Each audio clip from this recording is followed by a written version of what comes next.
live? We're good? All right. Good morning, Facebook. Good morning, PSI. Good morning. So, I have another class. Let's see, this is 4, 6, 7, 8, 9 students in here. A few of them were spoken for, so recruiters out there, if you're looking for employees, I have fresh faces for you. Today's little segment, we're going to talk about defensive tactics, close quarter combatives, and proper use of force techniques. Now, this can get in real in-depth. I'm just going to keep it short and abridged, just so a basic understanding of it. You have 6 levels of resistance paired with 6 levels of response that you're allowed to do. Okay? Level 6 is the worst. When it comes down to security and law enforcement, level 6 is deadly force. Deadly force is a firearm. Okay? Force that is going to cause death or great bodily harm. Alright? Moving down through everything, the level of resistance is going to be considered aggravated physical. Aggravated physical being physical harm, attacking motions with a weapon, with something that is going to cause death or great bodily harm. This could also mean size factors as well. You know, take a bigger guy. I'm a very small person. Someone, 6'2", 260 pounds solid. There's probably, in a use of force situation, I will probably have the authority to use deadly force because of their personal characteristics. All right, they have force that will most likely cause me bodily harm. All right, I'll turn back here and refresh my memory with everything. So moving up from the bottom, level 1 on the resistance, level 1 with your response is presence, officer presence. Let's take this for example. This gentleman right here, his presence alone, being in an area that he's not supposed to be in, is an escalation in force. My response to that is my presence. My first part is the presence. All right, got the Batman utility belt on, all the crazy stuff that you're going to wear, right? Pepper spray, baton, gun, handcuffs, extra magazines, radio, taser. That itself, in itself, is an escalation in force. Your presence is the first form of use of force. So when anytime you have an interaction with the public, right, or anyone in general, we are always going to use justified force. Telling someone to do something is a verbal directive. That's still an escalation. That is still a use of force, and it must be justified, right? So we get into verbal directives, familiar touches, and what does all this mean? Well, a familiar touch is walking up and trying to gain somebody's thing and saying, "Hey, excuse me, I need to talk to you for a minute," politely, respectfully. All right. Depending on how that person reacts, things can go a bunch of different ways. Touch someone and they go, "Oh yes, what have I done? What can I do for you?" Well, obviously things are going to be okay, so you're probably just going to tell them, "Hey, I'm locking the area up, and just need you to leave." Most of the time, no harm, no foul, problem solved. All right, a lot of people are going to see the utility belt and say, "Oh yeah, you're probably crazy. I'm out of here, no problem." And you have some people, "Don't touch me. Get off me. I don't like that." Or pull away. "What do you want?" Well, now we get into more of a, you're probably going to get more physical with everything. Doesn't mean you're going to wind up coming to blows with someone, but your verbal directives are going to change. All right, verbal directives are your dialogue. All right, guys, we know this. It's not what we say.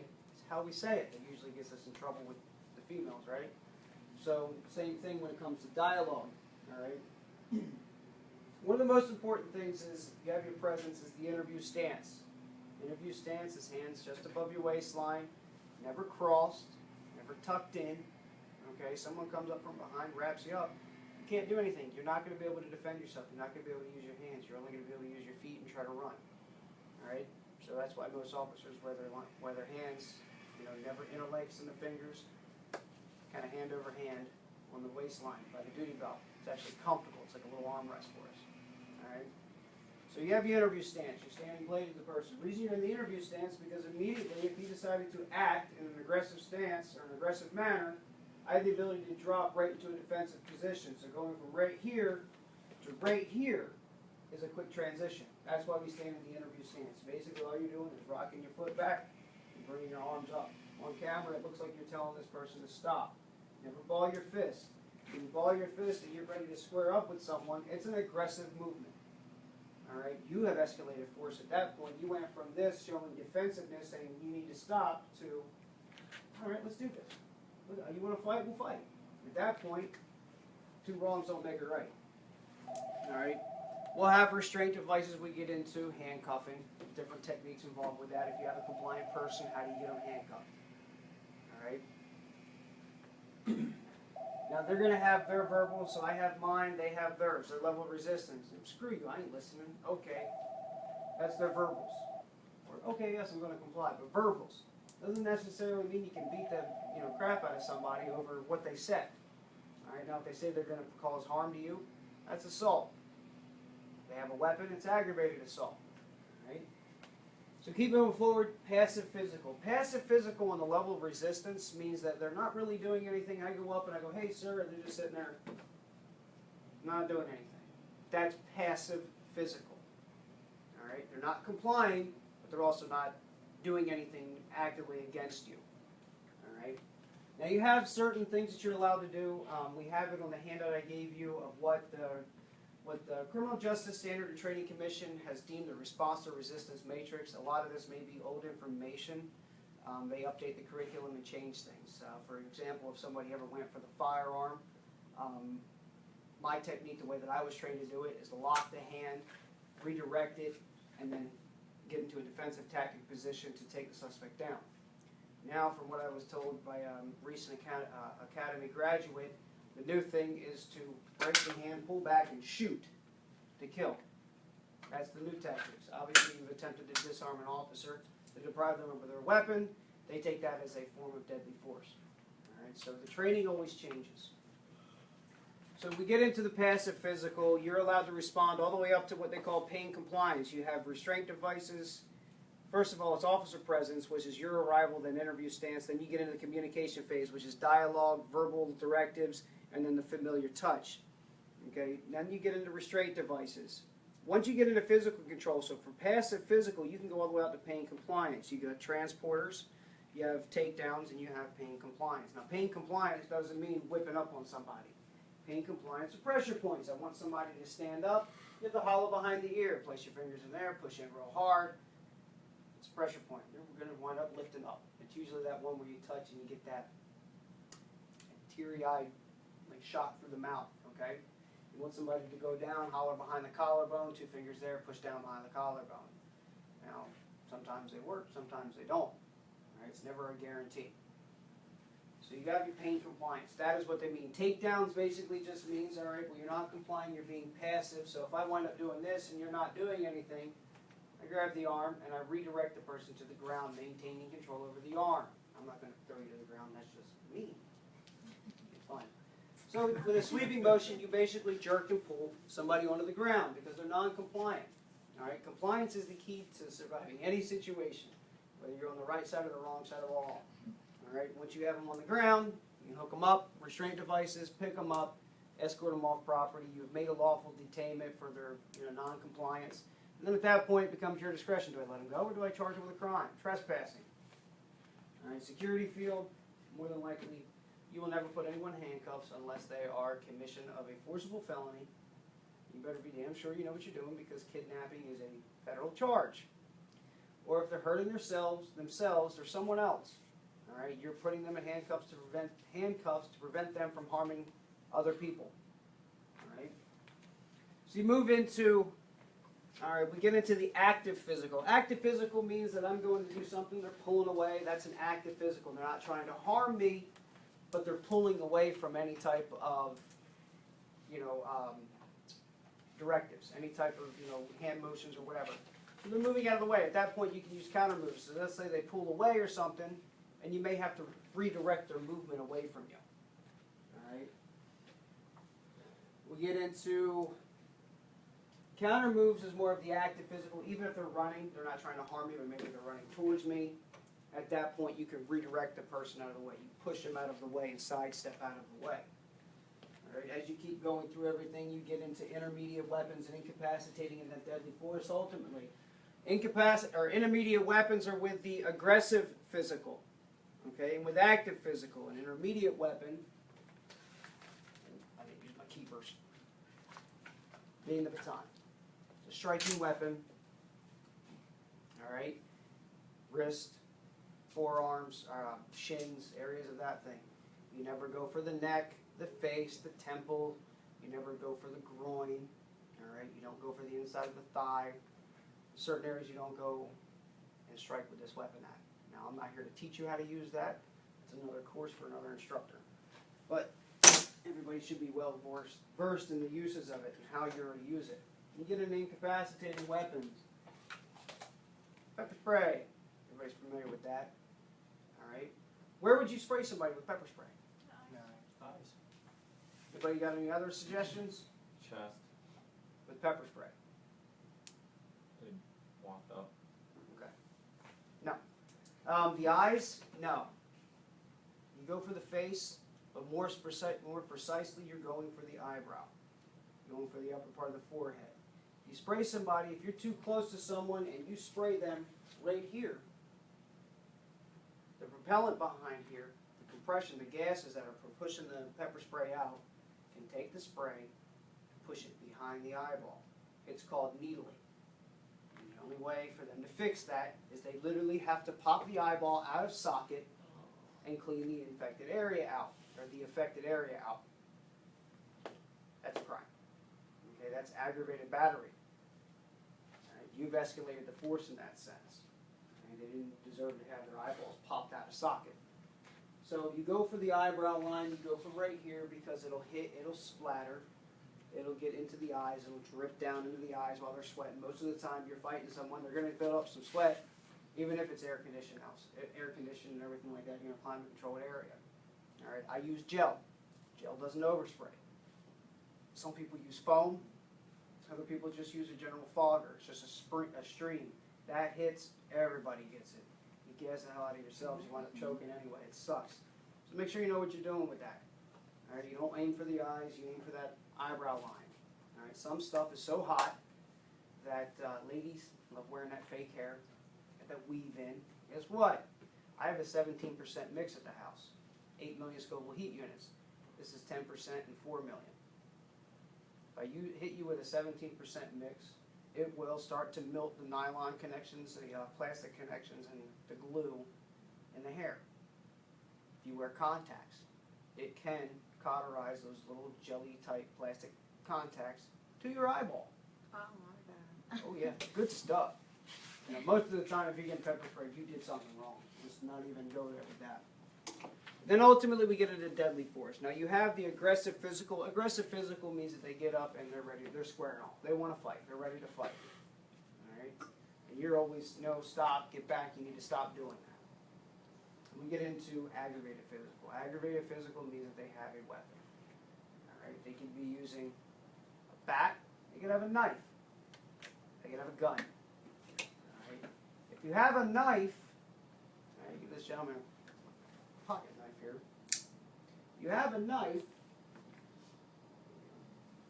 and he's sitting there like that. Does he pose a threat to my life right now? No, he's just kind of sitting there, right? He hasn't done anything. He's not, but he does have a weapon. All right. Am I going to pull a gun on him? Probably not.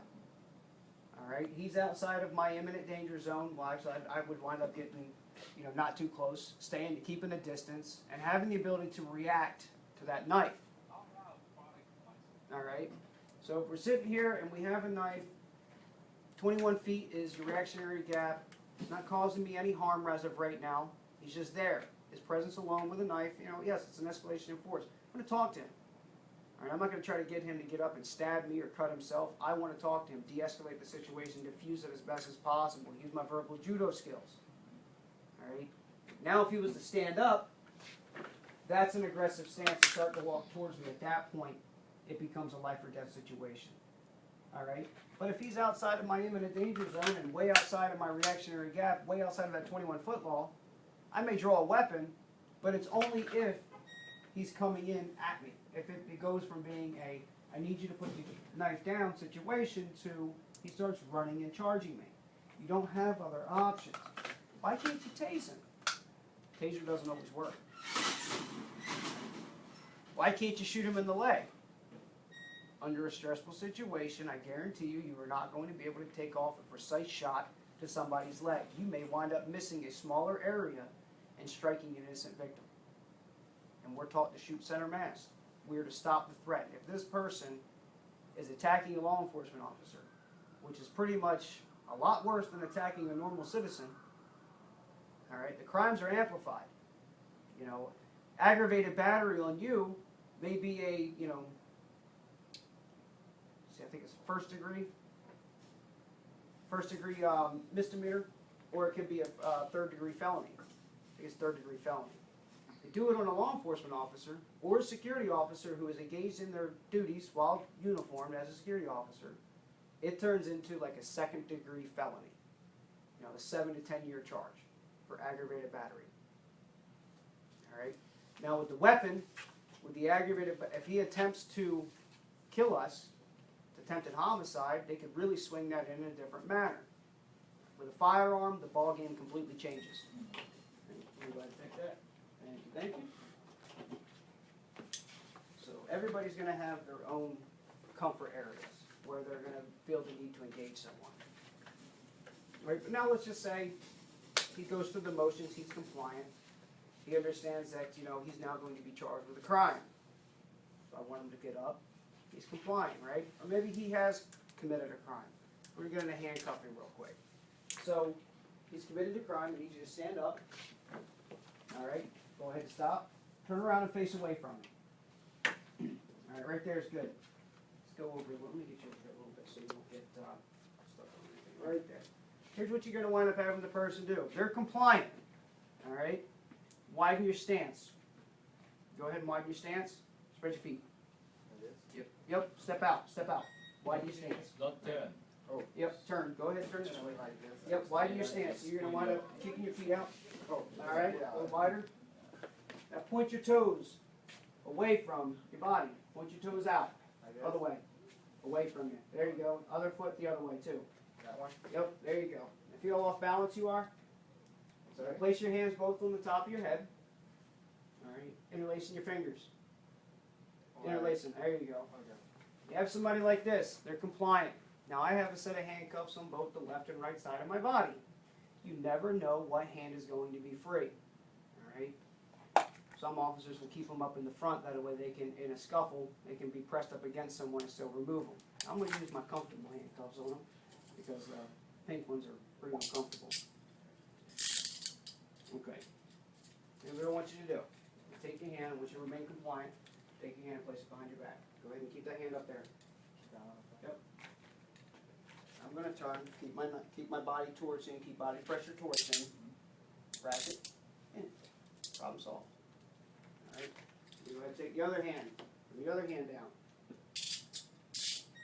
Now I have him hooked up. Okay. Now I should also be able to maintain control over 2 fingers on the middle of his back here. I can pull him towards me, and he should be off balance. All right. Now, if you want to get into it real technical, you want to search someone. Go down the body. Transition. Same thing. While maintaining control over the hands. If they get squirrely at all, it's just as simple as pushing the person forward. If you find a knife, find a weapon, or they're trying to get away from you, they're trying to do something, you just push them. They're already off balance, okay? And then you can step back and readdress the situation, all right? That's technically, if somebody's compliant, that's what you're going to do. Most of the time when you're handcuffing somebody, they're not compliant. It's never going to be easy. You're always going to wind up trying to figure out which hand you're going to do it on. All right, go ahead and put your feet back together. All right. You always want to make sure there's no weapons involved with anything. Once you get somebody hooked up, you know, you're going to look for weapons. Make sure they don't have anything on them. Let me jet these handcuffs real I'm not going to do that. quick. Guilty conscience? In silence. Say the weapon, have weapons in there, so what do you do? So you actually... You want to remove the weapons from the body, if at all possible. As long as they're not trying to go for them, remove the weapons from the person. Okay? You always search multiple times. That was just a quick pat feel. When you get somebody hooked up, you get a quick pat feel on them. So before you get them, yeah, when you get them, once they're compliant, you remove any large bulk weapons on them possibly. That's when you get into proper search techniques. Come on up real quick. You never face anybody when you're searching them. You always want to have them face away from you and place their arms completely out to their sides. All right. Then you're gonna come down. Put my foot right here. That way, I'm right here by them. That way, if I have to redirect, I can do a hip toss. Okay. So I'm coming down the body. I'm searching the belt line, the back, the sleeves and the arms, armpits. All right. I use the back end of my hands to search the back, never my front hands. Cut my fingers, it's going to hurt. If I could do this, I still have the touchy pads in my fingers. They're not cut up, so I'm not getting pain anytime I have to get in contact with someone. Come across the web lining of the belt, same for the front area. Check the front area by doing that too as well, all right, using your hands. You come all the way down, you're going to go way up, all the way into the groin. All right to the inner part of the thigh there. Separate the guys, separate the boys, push them to one side, and get in there. Some people would like to hide stuff. Coming all the way down the leg, check the inside of the thigh, or inside of the ankle. All right, that's important. Most firearms are concealed on the ankle. They go to the inside because you cross-draw. Okay. Same thing with this side. Leg stays in between the suspects. So you can come all the way down, and you try not to expose yourself. All right. So why you have to put the leg between the legs? Because I'm able to buckle. See, I just buckled your knee down. As I go down, if you did anything, I can buckle your knee and bring you down. All right, do the same thing with this side. You know, if I did it with this leg too, it's the same thing. Going down, I'm searching, checking the inside of the thigh. You did anything, I buckle your leg and pull you back. All right? Go ahead and put your arms down. Good to go. All right? Two quick things. Hey, two quick things.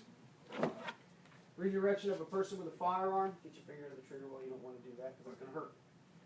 Somebody has a firearm pointed at you. All right? If you're close enough to do something about it, hands go up to right around where the firearm is. I bring my hands up. I got a gun in my face. What do? Well, you go for the firearm. All right? If you're too far away, give up. But if you're this close and you're feeling comfortable with an attack, you go for the breach of the firearm and lock the action down. And in one movement, it's called action versus reaction. I showed the class before this how that works. With one movement, you're redirecting the firearm, grabbing the top of the breech. He's only going to be able to get one shot off. All right? So you've redirected the firearm. You're stepping in and stripping the firearm away from him. Yeah, he may be behind you, but I've got the gun. I can redirect and shoot from behind my back or inside of him, however. But that's stripping a firearm from someone who is this close. You never do it this way. Take that other hand and come up. He can transition the firearm into his other hand. Okay. All right? And not only that, I really don't want to take a gun and sweep it across my entire body. It's better to, if he's going to get one shot off, you know, even if the gun's right here, he's going to get one shot off. He's going to react. He's going to pull the trigger. I want to do it as quick as I can. I turn my body so there's less of a muzzle in front of me, and I'm grabbing the action at the same time. It's going to fire. It will not hurt your hand. All right? When I shoot a smaller frame firearm, I'm choking up on my slide anyway. So this thing's running against my thumb. You don't feel it. It doesn't hurt you in the least bit. So when you jam this action up, the slide's going to go back and get locked back, and it's not going to shoot anymore.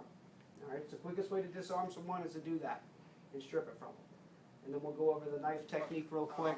One question. So what if when you're swinging the line, you have someone behind you, like the victim? So Another victim? yeah, I mean, someone's sending You're redirecting that firearm down and away from you. So it's going towards the ground. Unfortunately, I'm going home. I don't really, it sounds horrible, but I don't care about somebody behind me who may get wounded. I'd rather go home. It sounds horrible, but I need to attack you. If you shoot me, what's stopping you from shooting the next person? Right.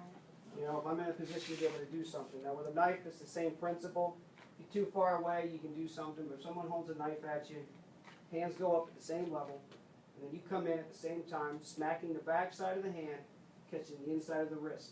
So if this is out, and in one quick motion, quick and as hard as you can, you come together and smack the two. Natural reaction for the hand is to open. So as you come across, it winds up opening the whole thing up. This knife would wind up going flying in that direction. Okay? So I'm not going to do that because it hurts. You just come in and smack it open to them. All right. The other one is you try to redirect it and strip it up, but we'll get into that. I'm running out of time. So thank you very much. Appreciate it. If you have any questions, give us a call. 239-936-7044. Visit us on the web, psifortmyers.com. Come check us out at YouTube now, Professional Security Institute. Like us on Facebook. You're already there, but still like us anyway, Professional Security Institute.